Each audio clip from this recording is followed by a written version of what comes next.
Black Mirror, the Netflix popular series. Is there something we could learn about online marketing from Black Mirror? Apparently, yes. Let's see what Robert Dumitru, Digital Marketing Coordinator at MTH Digital, told us that we could look into from the popular episodes Bandersnatch and Nosedive.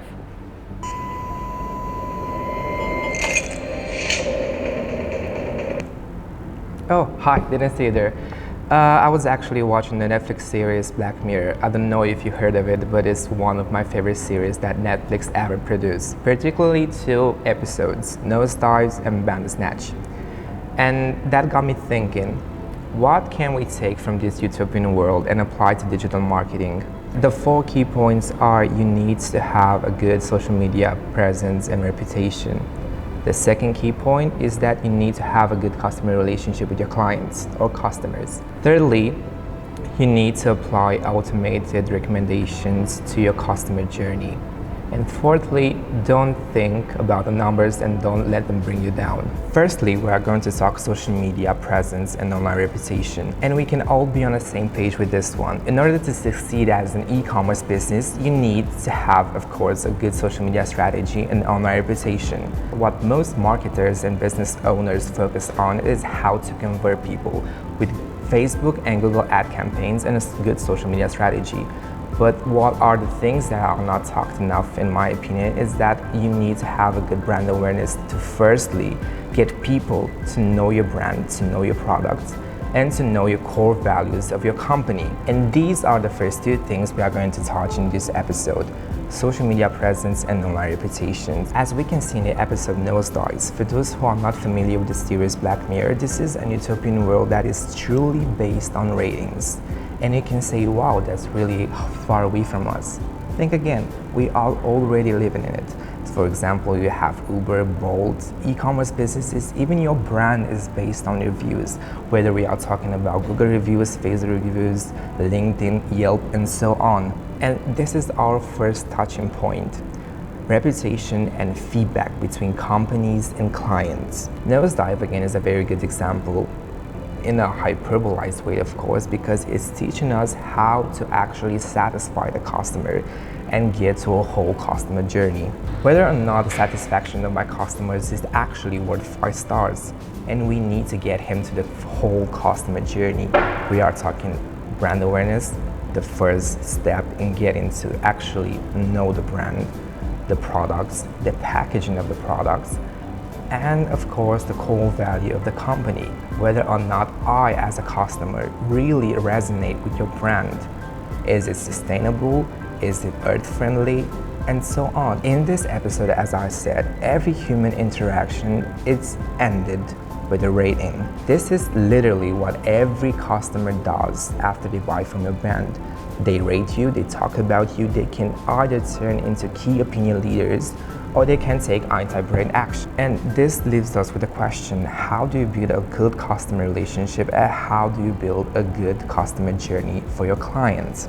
Well, it's clearly explained in Nosedive. You are careful and thoughtful of your customer. You try to maintain a good customer relationship with your clients. You hear their feedback. You learn and give back from every feedback they give and strive to do better. And to summarize, here are the 4 key components you can take from the episode Nosedive. Firstly, don't be desperate after consumers to convert after their first visit. You need to earn their trust, talk to them, and find out what they really want from you as a brand.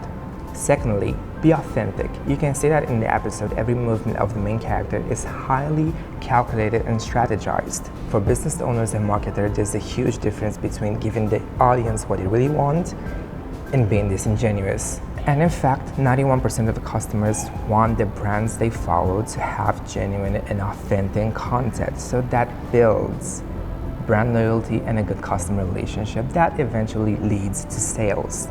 Fourthly, don't be desperate after numbers. Many brand owners and marketers chase after the wrong metric, desperately trying to get people to convert. In fact, they are trying to get more followers and more impressions so they will have the appearance of success.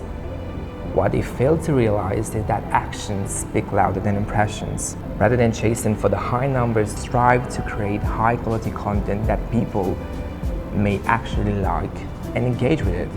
And fourthly, keep it cool. Your customer and clients can use social media to voice their displeasure with your company. They may spread false rumors about you and give negative feedback to your products or brand. In times like this, it's imperative to remain professional and composed so that you can respond appropriately to every negative feedback that a customer gives you, and actually strive to learn from the feedback they give you, build a relationship with your client that may actually lead for those customers to be a key opinion leader rather than taking anti-brand actions.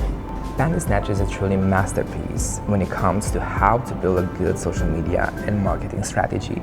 And you may ask why. This was the first interactive episode, movie, or anything Netflix did, and the consumers absolutely loved every bit of it.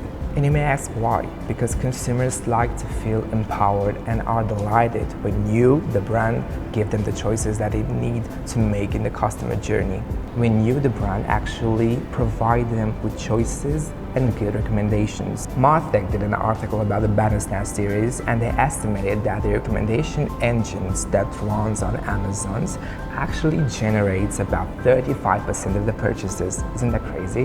However, marketers should really now consider about integrating in their marketing channels contextual recommendations and choices across multi-marketing channels, such as email, SMSs, in-app notifications, site notifications, and so on. Empower users with relevant and updated information so they can actually build brand loyalty. As Steve Jobs rightly said, a lot of times people don't know what they want until you actually show it to them. Second, delight customers with personalized customer journeys. I know it's hard, but you can actually do it. Netflix says that Bandersnatch has 5 different endings and 1 trillion permutations of the narratives. And that actually means that no 2 viewers are likely to have the same viewing experience. Target group or segment level customizations might not be effective anymore. Marketing automation technologies have actually armed marketers with the capability to build one-on-one personalized customer journeys and personalized engagement at scale. As a conclusion to all that have been said, you need to focus on a good social media strategy to have that online presence that you need and online reputation, of course, by presenting high quality content and original content that people may actually engage with, and for those people to actually turn into key opinion leaders, okay, that further can educate with your brand your future shoppers. Don't be afraid to have an authentic online presence and to turn your audience into that 91% of people who actually engage and trust the brands they follow. And lastly, don't let numbers bring you down. Eventually, you learn how to engage with your customers and build that content that they actually need for them to convert as your final client.